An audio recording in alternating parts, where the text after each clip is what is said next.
Hey everyone, once again I welcome to all of you on my channel progress for all. मेरा नाम जितिका है और इससे पहले की वीडियो में मैंने आपके साथ बात की थी कि किस प्रकार एक साधारण सा ब्राह्मण बालक अपनी बाल्यावस्था में अपने पिता को मिले मृत्युदंड को देखता है। वो देखता है कि किस प्रकार राज्य का हित सोचने से भी मृत्युदंड दे दिया जाता है यदि आपका राजा ठीक नहीं है। वो ये भी देखता है कि केवल एक खराब राजा के भय से प्रजा भी गलत का विरोध करने के लिए सामने नहीं आती है। उसने बचपन में बहुत सारी घटनाएं देखी जिसमें वो सबसे ज़्यादा आहत हुआ अपने पिता को मिले नाजायज़ मृत्युदंड से, और इसी मृत्युदंड का बदला लेने के लिए वो गंगा नदी का जल हाथ में लेकर प्रण लेता है कि जब तक नंद वंश को वो समाप्त नहीं कर देगा, जब तक धनानंद का रक्त अपने पिता की राख पे नहीं चढ़ाएगा और उससे अपने केश नहीं धोएगा, तब तक उसके पिता का तर्पण अंतिम संस्कार पूरा नहीं होगा। और इसी प्रण के साथ वो मगध को छोड़ के तक्षशिला चला जाता है। तक्षशिला जाने के बाद उसकी भेंट किससे होती है, वहाँ वो किससे मिलता है और किस प्रकार वो अपने अखंड भारत के निर्माण के सपने को पूरा करता है, तो इन्हीं सवालों की चर्चा करेंगे हम आज की वीडियो में। आइए शुरू करते हैं। जैसे कि मैंने बताया था, आज साधारण सा ब्राह्मण बालक जो आगे जाके चाणक्य बनता है और कुछ ही समय बाद वो आचार्य से महाआचार्य नियुक्त होता है। वो जब तक्षशिला आती हैं तो तक्षशिला में वो कुछ समय तक विद्यार्थी के तौर पे शिक्षा ग्रहण करते हैं, परंतु उनकी बुद्धिमत्ता से वहाँ के आचार्य इतने ज़्यादा प्रभावित हो जाते हैं कि कुछ ही समय के अंदर उन्हें वहाँ का आचार्य नियुक्त कर दिया जाता है। साल बीतते हैं और चाणक्य की ख्याति, उसकी बुद्धिमत्ता की प्रसिद्धि दूर दूर तक फैल जाती है और इसी कारणवश उन्हें आचार्य से महाआचार्य नियुक्त कर दिया जाता है। एक दिन की बात है जब चाणक्य अपने आश्रम से तक्षशिला विश्वविद्यालय जा रहे थे। उनकी भेंट जंगल में कुछ बच्चों से हुई जो राजकिलम खेल खेल रहे थे, अर्थात राजा और प्रजा का खेल। परंतु उन बच्चों में से चाणक्य की नज़र केवल उस राजा बने बालक पे पड़ी। वो देख के हैरान हो गए कि किस प्रकार एक छोटा सा बालक खेल खेल में ही राजा की भूमिका को किस प्रकार बखूबी निभा रहा है। वो उस बालक के पास जाने के लिए उत्सुक हुए और जैसे ही उन्होंने कदम आगे बढ़ाया कि अचानक जंगल में बाघ आ गया। बाघ को देखे सभी बच्चे जो प्रजा बने थे वो डर के कारण जंगल छोड़ के चले गए, परंतु वो राजा बना बच्चा तलवार लेके चाणक्य और बाघ के बीच में आ गया और चंद ही मिनटों में उस बच्चे ने बाघ को खत्म कर दिया।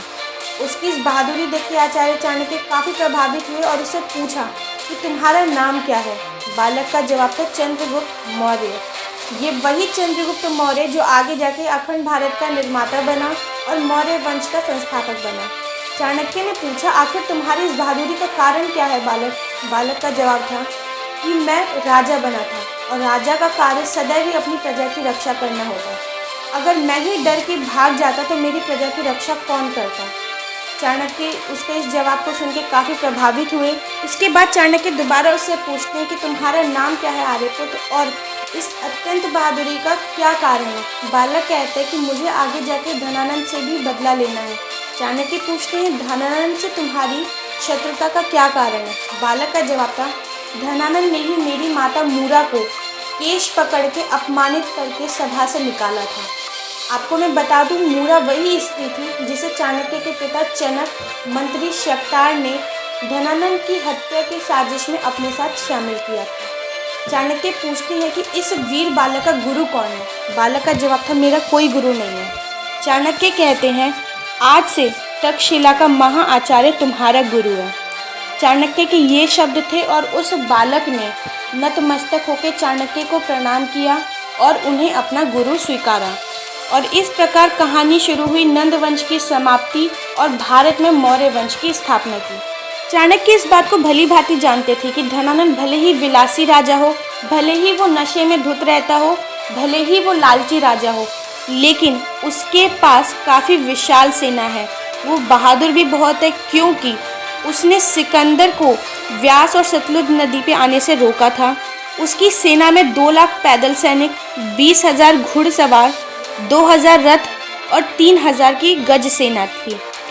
और चाणक्य इस बात को भली भांति जानते थे, जब तक देवगुप्त और कात्यायन जैसे गुप्तचर उसके पास हैं और इतनी विशाल सेना है, धनानंद को टक्कर देना कोई आसान कार्य नहीं होगा।